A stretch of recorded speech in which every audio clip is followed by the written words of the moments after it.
Hello, and welcome to this week's edition of Harris's Heroes.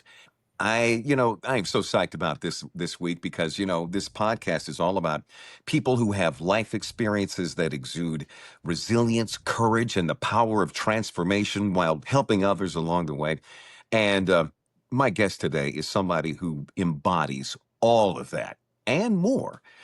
My guest today is someone who is, well, a survivor of sex trafficking. She orchestrated a daring and brave and gutsy escape out of a life that you wouldn't wish for anyone else. But the important thing is that's not the end of her story, because she went on to use her experiences and what she lived through to become a fierce advocate for victims of sex trafficking from all walks of life, leading a remarkable project that she started called Restoring Ivy, providing support and resources to those who were affected by this devastating issue. And on top of that, get this, she shares her knowledge and she uses her passion as an instructor at Gallaudet University, an institution of higher learning for the deaf community. And that means that she's out there breaking barriers with every step that she takes every single day, which is why this is Beth Bowman, one of my absolute favorite heroes. And I'm so glad that Dr. Beth, as she's called around campus and around town here, is taking time to talk with us today. Dr. Beth, thank you so much for sharing your time with us and your story. I really appreciate it. Because I know for someone who has survived what you've survived, I know this isn't something that you talk about very easily or is very easy for anyone to talk about. So thank you for being willing to do that. Is that okay with you to share with us today? Yeah, absolutely. Thanks for having me today. Okay, so yeah, here's the thing. The reason why I ask that is because I've talked to a lot of people who have gone through recovery for various issues, and talking about it sometimes can be triggering. Yeah, Um, absolutely. yeah, so you know that because you work with people who and you've lived it yourself. Tell us Sure. about what talking about this does for you. So I think that one of the things about talking about the experience of trafficking, right, is that you're explaining a lot of different types of abuse that have happened over long periods of time. And Yes. so for me, there are pieces that I feel more comfortable sharing than others, mostly the ones I've worked through with my therapist. Um, but the in general, there's a lot of survivors who will come right out of exploitation and be put up on a stage and asked to share their stories for fundraising or, Yeah. featured in the news. And a lot of survivor leaders at this point, which is what, survivor lived experience experts in the anti-trafficking movement are called survivor leaders. A lot of folks are now discovering, oh, I don't have to share every detail of these traumatic things that happened to me, sexual Mhm. violence, domestic violence, commercial sexual exploitation, which is sexual violence. So all of those pieces, I don't have to share all of that because I have other lived experience to add to the Yeah. movement to make a All right. difference. So tell us. Okay, let's go with what you can talk about. Okay. Sure. Because I'm going to start with the one question people always ask me about my situation is how could a person like you wind up in a situation like that? How did that happen? Oh, yeah, yeah. I think it is that is such a tough question because the it isn't a matter of a person like me being better than or more, right? Like I do have some privileges, but as Hmm. a young woman in the world, that is something that we face all the time, is that sort of sexualization, that objectification from a really young age. And it happened for me that a number of my girlfriends in my social circle were being exploited. And so through that, I was recruited into sex trafficking. How do you Um, say what do you mean by recruited? my friends said, hey, you should come and check out this situation. It's going to be, um, you can make some money. You're not Uh, going to have to do anything sexual. It's just you're going to be empowered as a woman, and all of these mm, different things. And you're a kid and a teenager, and you don't understand that, like, yeah. that's just not how life works, right? And by the time that I was recruited into an actual, like, organized service where sex work was taking place in a brothel. I was 17, but I had Hmm. had a lot of sexual violence experiences starting from about 13, which was the first time that that a friend actually had traded that traded me for drugs. And Hmm. so that, right? And then many, many, many situations where adult men were coming and having sex with myself and these other girls. And it was normal that Hmm. that was the way that things were. And so to have someone say, oh, you get to pick when somebody like gets to see you naked or not, you get to, right? Like you'll be in this empowered position.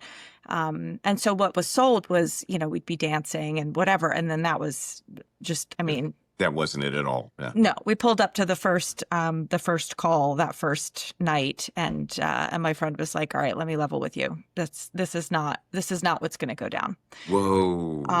And so, by this point, you're in pretty deep with the people that run the place, and um, yeah, you don't know what they're going to do. You don't know what's going to happen, You felt and trapped? yeah, and from that point, it just sort of gets deeper. And for me, I started using a lot of drugs to cope, Hmm. and then that gets That's you actually deeper. And understandable. As bad as that sounds, that's actually understandable. well, and what's interesting about that is I had always thought there was this image of like somebody who's a drug addict who then turns to sex work as a way of maintaining their habit. Yeah. But what I've learned in the research and the work that I've done in anti-trafficking is most addicts who are trafficked experience the violence and the trauma first and are using drugs to cope with it. To And that cope. makes stuff worse, right?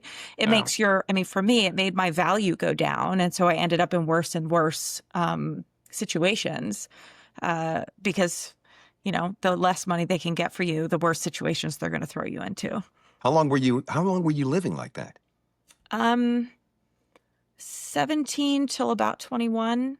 So when I got pregnant with my son, I had gotten away from a pimp that had been, it was a relatively new situation. I wasn't aware that that was exactly what was happening because Mm. I didn't know what sex trafficking was. I didn't know anything about any of this. You were just naive. You I just was a got kid. drawn into it. You were a kid. Yeah, yeah. So, and my kid's dad scared him off, and I threw away my phone and just sort of moved on, and for a long time just kind of tried to push forward and went to school and pretended like it hadn't happened.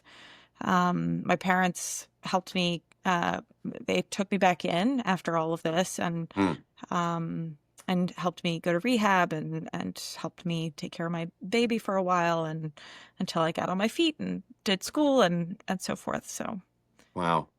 And from what you've learned, you went on. You got to tell me then how you used that to develop what you now call Restoring Ivy, the program that you've got where you're working with other people who are helping people, I'm guessing men and women who are out there caught up in the trafficking world. so Restoring Ivy Collective merged with Turnaround at the uh, as of last year. So it is now a project under Turnaround.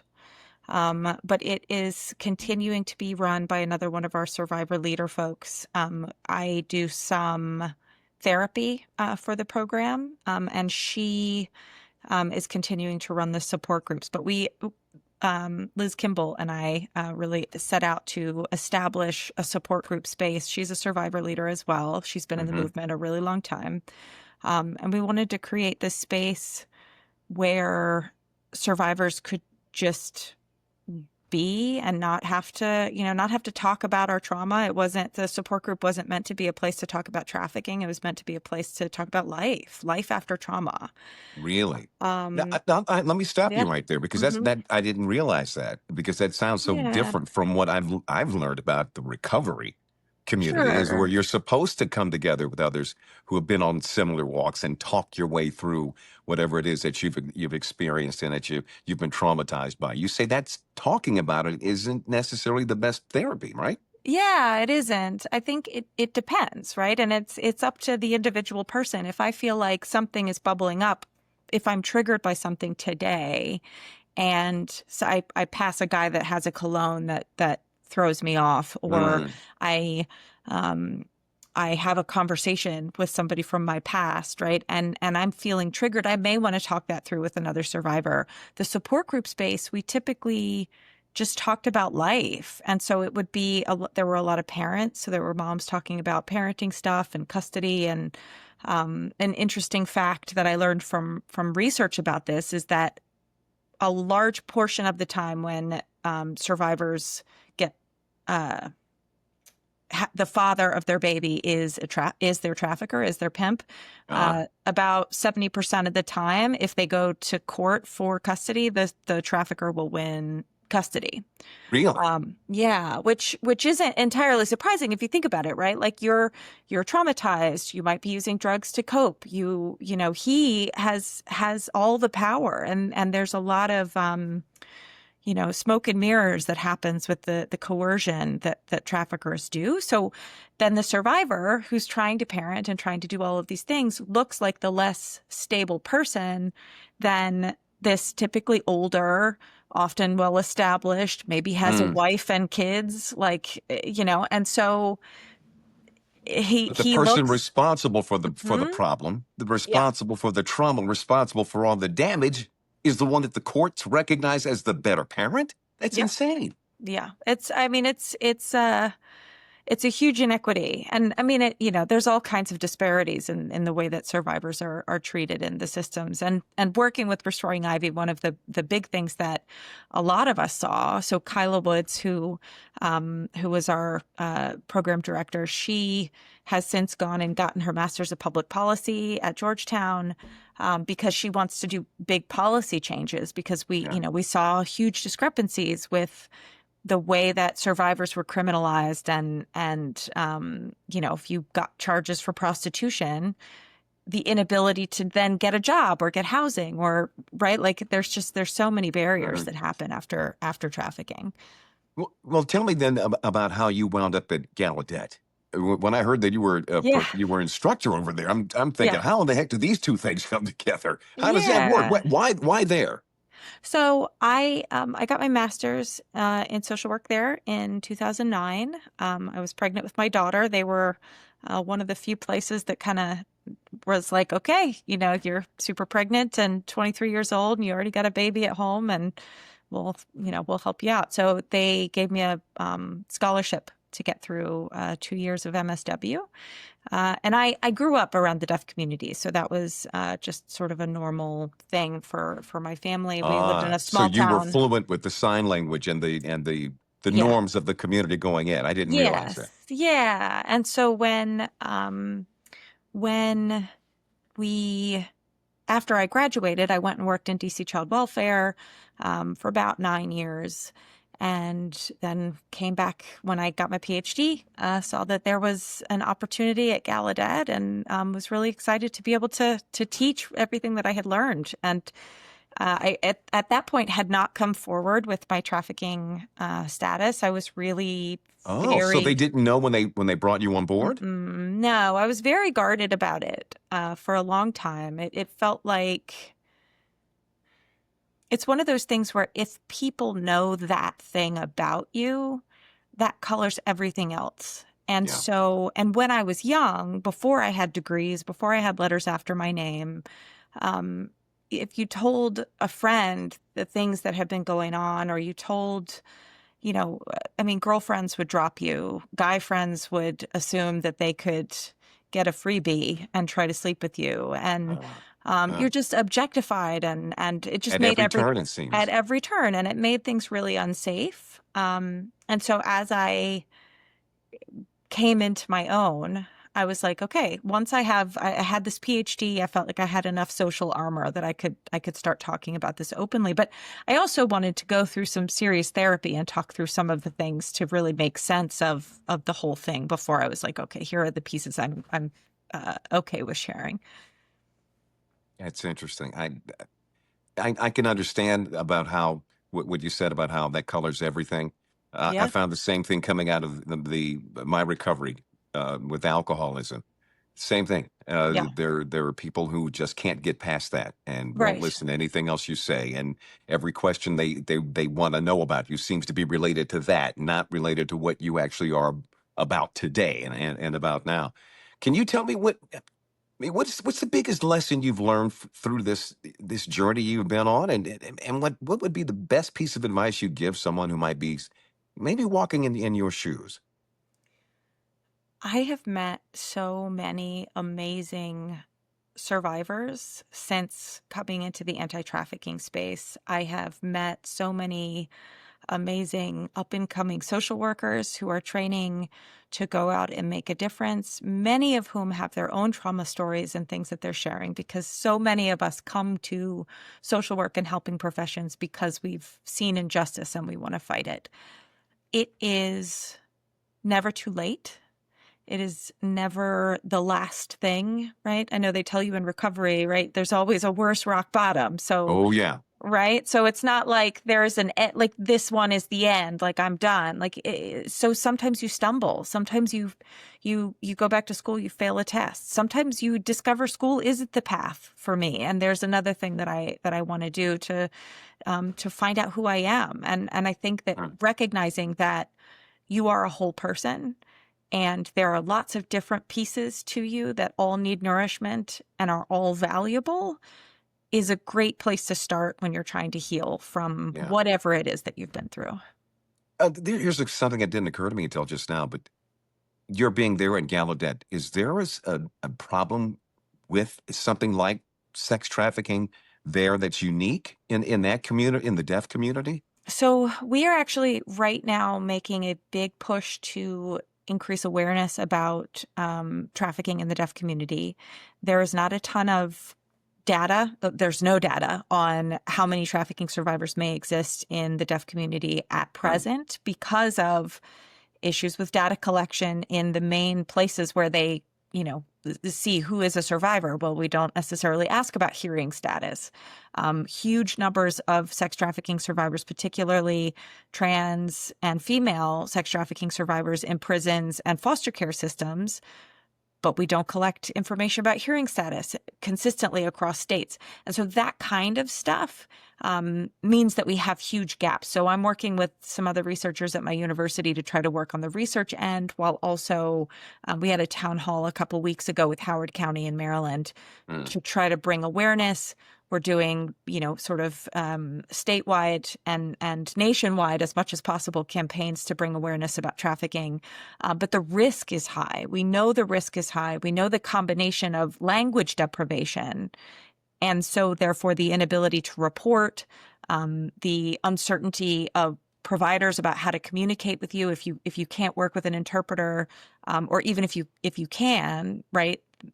A lot of providers don't know how to work with an interpreter. And so Hmm. it creates a barrier to getting help if that's happening. And for all the efforts for prevention if it hasn't happened yet. Well, one of the reasons why I wanted you to be one of my heroes is just because of the fact that you picked yourself up. You didn't stay down. You were in a situation that no one would wish on any of their daughters or any of their wives or exes or anyone that they know or halfway care about. And you found a way to find your own dignity and to find your own way out of it. And you're setting a great example for so many others. When you do what you do and you're helping people who come to the collective, how does it make you feel to see someone turn their life around like that? I think I see a lot of myself in a lot of the survivors, and there's been a lot of healing for me in the process of working with the survivors at Restoring Ivy Collective, which it sounds sort of funny, but it is this. We're all kind of on an equal playing field, right? And we're coming to this at different points in our healing, but Hmm. healing isn't a linear thing. And so we're all bringing different things to the table. And when you get a group of survivors together and they're able to share their different angles of wisdom and different life experiences, we really have this unique way of being able to lift each other up, because we can understand some of the depth from which we're actually lifting. Yeah. And it's like I said, it's been so healing for me being in that space. So it's not just me giving back, but it's me being able to connect with these other survivors who are doing just such amazing things in Yeah. their lives as well. Well, keep on keeping on. I just love seeing you doing what you're doing, and love seeing the results. Is there any way that anybody who might be watching or listening to this podcast can help you? Sure. So there's a number of different things. They're welcome to email me if they have information about the deaf community and they'd like to connect about raising awareness, if they'd want trainings, that sort of thing. We provide those through the university, so they can reach out to me in my email.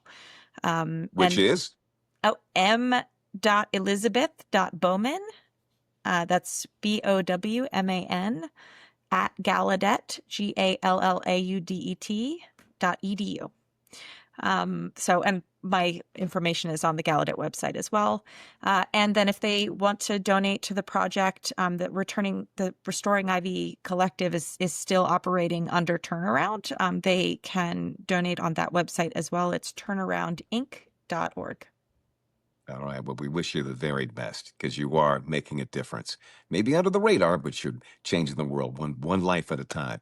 Dr. Beth, we sure appreciate you. Good luck to you. Thanks so much, Leon. Bye. You got it.